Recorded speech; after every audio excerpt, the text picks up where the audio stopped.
we talking about? What's up, my Seeking Sister Wise family? Yes, I'm back. I know you guys are probably saying, damn girl, you always disappear, but you come back and you always come back with a damn story. Because you know why, people? At this age, life is always lifing. And when you got a family, a kind of big one, it just starts happening. And it always seems to happen when there's actually things to talk about on the internet. Shit always starts to happening to me. And it's not like I got bad luck or anything, y'all. It's just things that happen in real life, y'all. Just things that happen in real life. And before we get into the Davises, I can tell you about some of the things that done went on in the last 3 weeks since I've been gone. Now, it all started with my granddaughter. You know, I have 2 grandkids that my son has custody of. And so they come on Fridays and over the weekend. So we picked this baby up on Friday. Rather, he brings the little baby home. One is 1 year old, one is 3-year-old. And I'm sitting there looking at this baby. He tells me she's sick, right? I said, okay. So, of course, she get in my arms and she just lay on my chest. She don't want to do much. But I'm looking at her breathe. So I pull up her little shirt. And I'm watching her stomach. I said, I said, you need to take this baby to the emergency room because I'm pretty sure she ain't supposed to be breathing like this. And what annoyed me the most about that shit is being that they have shared custody. The baby just didn't come to our house that night breathing that way. She had to have been breathing that way the whole fucking time. So I'm gonna just digress before I start saying some other shit. So anyway, he took the baby to the damn children's hospital, and they end up keeping the baby. She ended up having bronchitis, and she had a lot of mucus in her little lungs that was messing up her damn breathing. So now he calling me crying because they got oxygen, they got IV.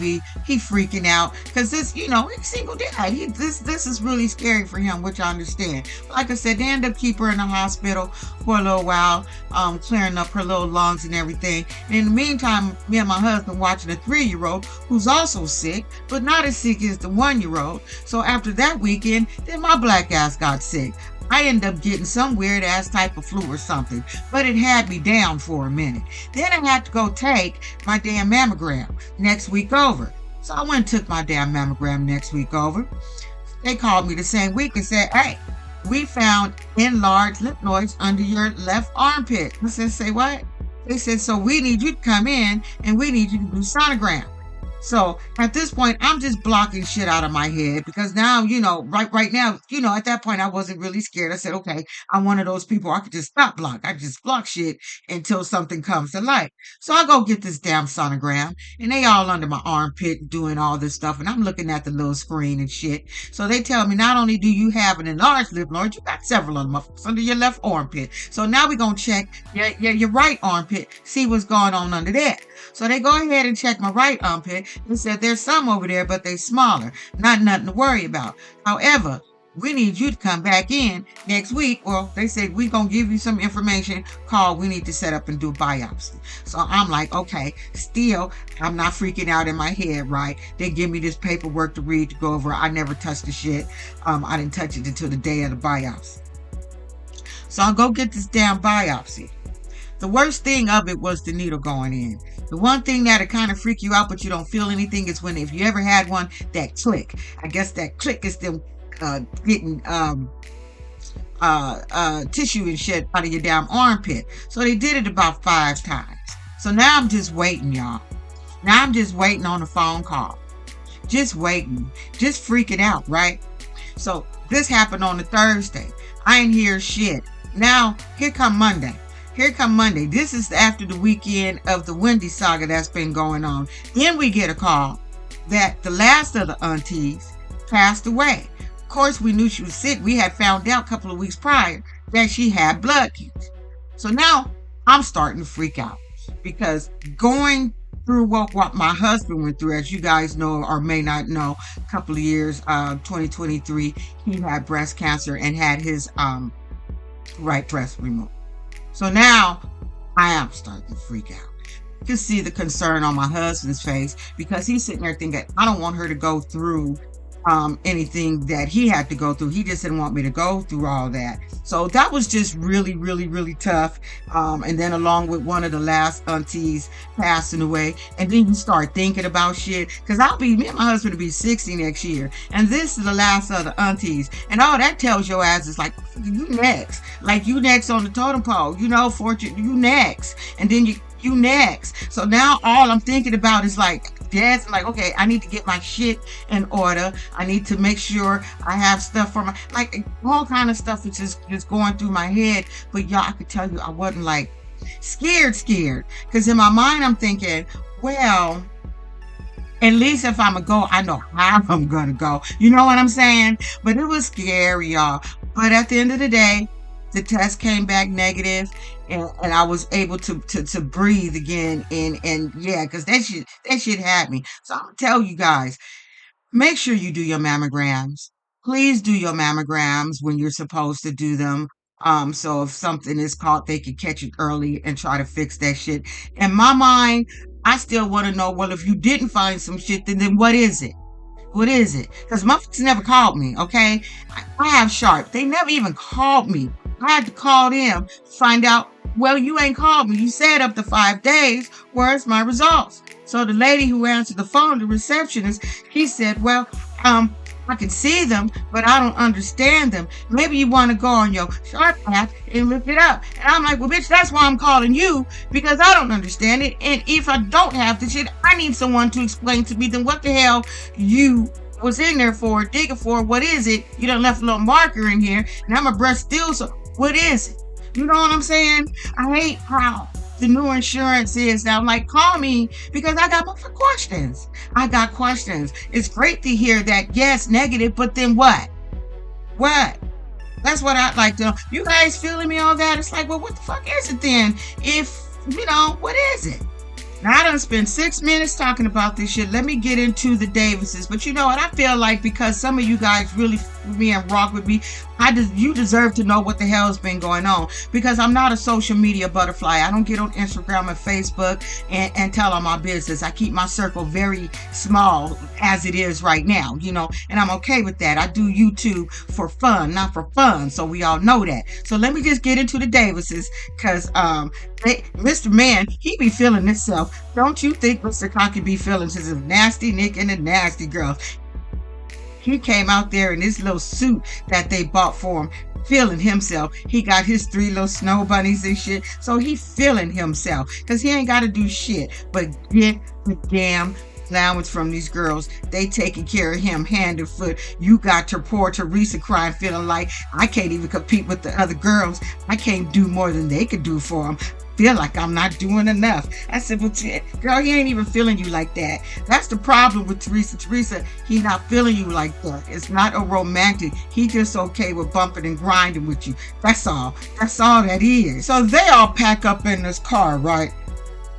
And I think it was Jen who said that he don't drive, they don't let him drive or some shit. He's, Nick don't have to do anything but exist, really. That's all Nick have to do is exist, get them down. That's all.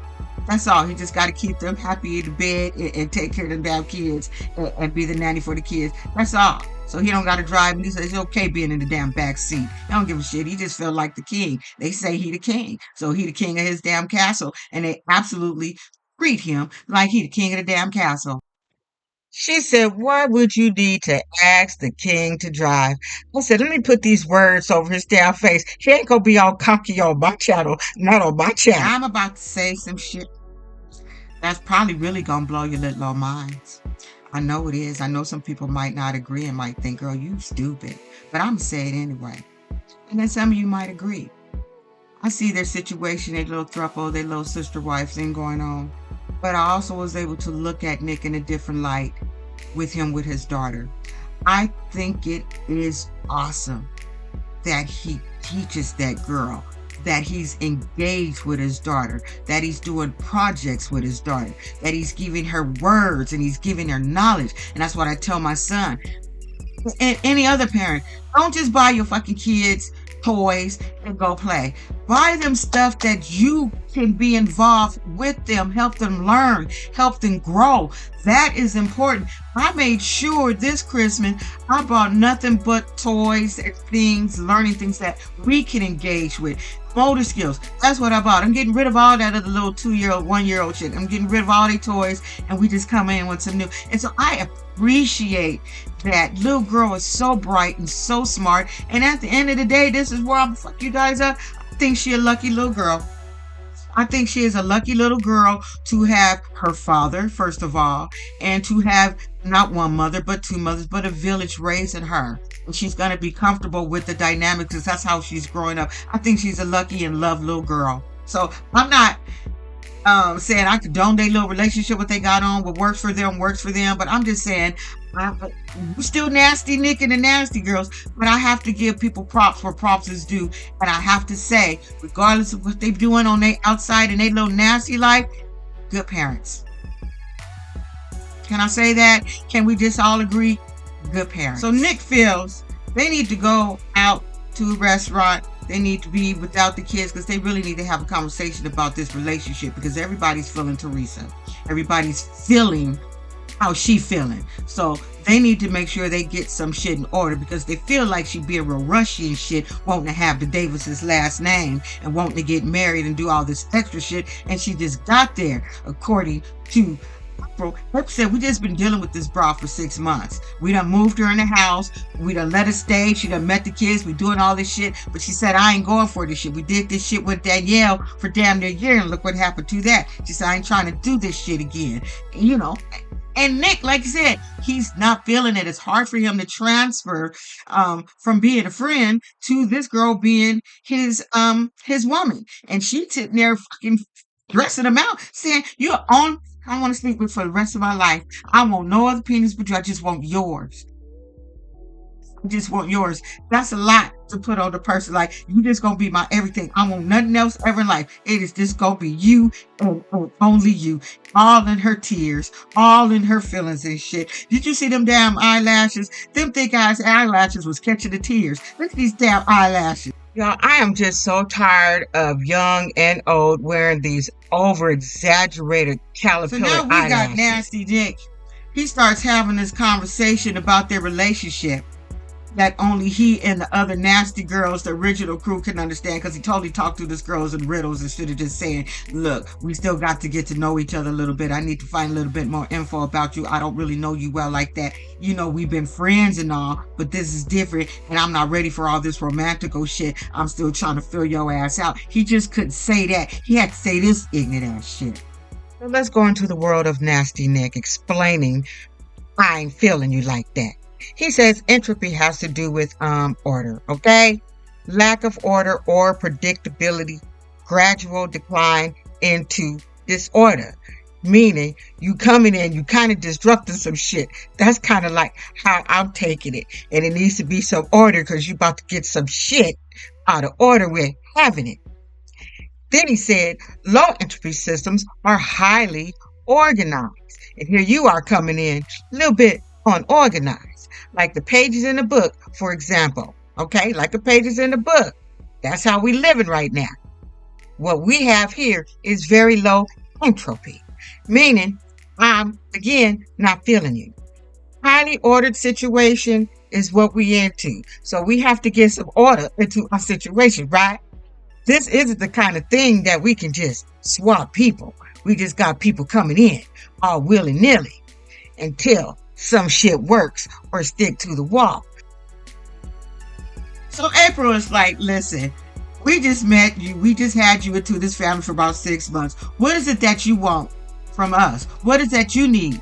Teresa's like, look, bitch, I just want to be a part of the family. I feel like I'm not part of the Nick and the Nasty Girl group. I want to be a part of the group, but I need to at least have the damn Davis last name so I can feel like I'm a part of the Nasty Girl group. I'm not feeling like part of the Nasty Girl group because I don't have the last name Davis. And they was like, no, bitch, it's just too soon. Now you can look at Teresa's face. She wasn't feeling anything April had to say. She felt like offended. And then April's like, no, I'm seeing some red flags with this. seeing some red flags. So she's like, I ain't ready to jump all in like I did with Danielle. She says, at this point, I'm just gonna act like bitch don't really want to be here. So when she go, I'll be able to accept that shit. But right now, she's like, too many red flags. She just, and for me, it seems like they are picking up on her insecurities, her not feeling confident, and they got to sit there and stroke her feelings all the time. I wouldn't want to have to deal with somebody. I got to stroke your damn feelings all the time. You know the situation, but according to April and the guys, they said every bitch that come in feel intimidated by her and Jennifer, and I can see why. They got good jobs. They've been with Nasty Nick the longest. Jen seemed like, I always say Jen's his favorite. She got the kids, having another kid. So yes, the next person coming in, yeah, she probably gonna feel some kind of way. She will be a little intimidated by it, just a little bit. So now they back at the house. Nick is in the little bedroom or in the little room, little nice little room, sitting there reading a book, and she sashay her ass in there, wanted to disturb his damn peace. Talk about how much she loved Nita, but can't live without his ass, right? And he letting her know, look, bitch, I need more information about you. It was hard for me to go from friend to romantic. Basically, I'm not feeling romantic with you. So I'm just wanting to F you, but I'm not in love with you. I don't love you. There's nothing there. Instead of saying I'm not feeling romantic, just tell her I don't love you like that. And I'm going to have to grow into it, or I might not grow into it. To him, I feel like for him, it's still weird. It's still weird. But then she brought up the fact that, why you going to tell me now you thought I was a shitty rapper? Then she had to bail out some bars. She had a little bars, but girl, no. No, you missed your era. No. So in episode 6, Teresa, so she could feel more with the girls and try to, like, they wanted to do something nice for Nick. It's always a surprise for their king. Teresa decided they go and, shoot a little sexy little calendar. Now, I don't care what you say. April had work done on her body. I'm going to go out on a limb and say that she got her breast done and she had some liposuction. But her titties are so big, it's making her head fit behind her damn. It looked like they behind her shoulders. But it looks weird in a sense to me, because I've seen these people, like, they get like Sonobello and they get the fat sucked out of their stomach, but they be snatched here, but they still got the fat head, arms, everything. It ain't matching up right, and that's kind of what's going on with her. But she snatched though, but she just, I'm not going to even go no further, but she done have some work done on her damn body for sure. So anyway, here they are at this little photo shoot that Teresa herself put together. She's sitting there in the chair crying her ass off because she's still feeling like she ain't a part of the nasty girl group, and now she feeling ugly. Like she just have all this self-hatred for herself. She just dogging herself out. And they sitting there looking at this bitch over there crying. Again, they got to go over there and stroke her damn feelings. Okay, I would get tired of that shit, of stroking this girl's feelings. I just wouldn't have the energy to do this shit. Like, the situation you get in. You should, because now think about it. When she first came on the scene, didn't she come in all hot and heavy, confident, talking about she the steak, she the steak sauce or something. She was above their ass. She was feeling like she was the shit in the group. And now all of a sudden, as we get down in the season, she feeling a little bit insecure about her damn self. Shit ain't making sense to me. Now, let's talk about what I watched on Starcasm. I said, let me go to Starcasm and see what's going on. And I was actually looking for something totally different. I wasn't even looking for this shit with Teresa. And you guys probably already heard it because I've been under a rock and I ain't been watching. I ain't been doing a lot of shit, as you can see. Go and I see her saying that they all get down together. And remember, I told you guys that when they first came on, because I remember when Nasty Nick and the Nasty Girls was laying in that bed, and I was watching how April was rubbing on Jennifer. I said, I think with Nick, when the king says go get down, they get down. So she just confirmed what I already knew. It's like, you ain't telling me anything. I already know that you guys are doing it together, because I was watching. I don't know if it was a clip or whatever. They were all laying in the bed. Teresa, Jennifer, and April was right next to Teresa. It was Teresa and Nick in the middle. And I'm watching April rub on Teresa's leg. I said, okay, yeah, you guys on some funny shit. But Teresa also said that I was a hoe. I was a hoe. She worked for money. That's what she used to do. So first, she's a rapper. She was a rapper and she was a hoe. She said she wouldn't tell her damn story, but they would let her tell her damn story, deal with her trauma. Like they didn't bring you on here to give a shit about your damn trauma, girl. She said they would let them talk about them all have relationships together. She said that the record said no. Can't talk about none of that shit. So I guess you're not gonna get your paycheck because you done sat there and blurted out all these people's business and told everybody what the network wasn't gonna allow you to talk about because it wasn't about you. It wasn't about you like that. And I think she wanted to come on the show. That's why she was so desperate to be on the show. So it could be about her. Let's just take a listen to shit she said. Oh, they give up the exclusive. We got the exclusive. The women are rush hour, goddammit. On TLC, we're supposed to say that the girls don't engage sexually with one another, that it's just us with Nick, but that's actually completely false. We do. Where did they do that? Like, yeah, same reason they wouldn't let me tell my story about being like a hoe. Because they were like, oh, no. It's like, can I say sex worker? Because they're trying to try to. Yeah. Let me tell. They wouldn't let me say that. Like, we're just gonna have this kind of. Well, they wanted a little bit more wholesome. You know what I mean? So. You want to know the real theory? This is her right here. Goddammit. TLC wants to know my qualm with them. Like, you should have let me talk about being a hooker. And I didn't say hooker. I said sex worker. You should have let me tell my story. You should have let me tell the world why I have so much trauma instead of just making me look like this fucking crazy lady. You know what I'm saying? This trauma comes from somewhere, and I like the world to. I have a platform to tell the world that this is the issue, and you silence me. That's not cool. And to end with this, I don't know. It had to be on Instagram, and it was probably according to Amber, where there was a picture of all of the nasty girls he done been with: Danielle, Teresa, April, Jennifer. There was another one that he was with, and there was a little black girl in the middle somewhere, but maybe that could have been his sister. So that just makes me wonder about people's storyline. You know what I'm saying? Just make me wonder just a tad bit been going on. Anyway, that's it. That's all, y'all. The next couple that I'll be popping up with is the Mary Fields. And I really want to talk about the Wendy shit. I really, really do. Because I've been sitting there watching Housewives of Potomac. And I think that's the angle here. With all that coming out, because the show was getting low ratings, now we're sending people back over there to watch the shit, see how Wendy's stutty ass be acting on the show. Just trying to put some shit together. So I may talk about it anyway. Don't be an asshole, y'all. Thanks for showing up when I show up, if you showed up. Bye.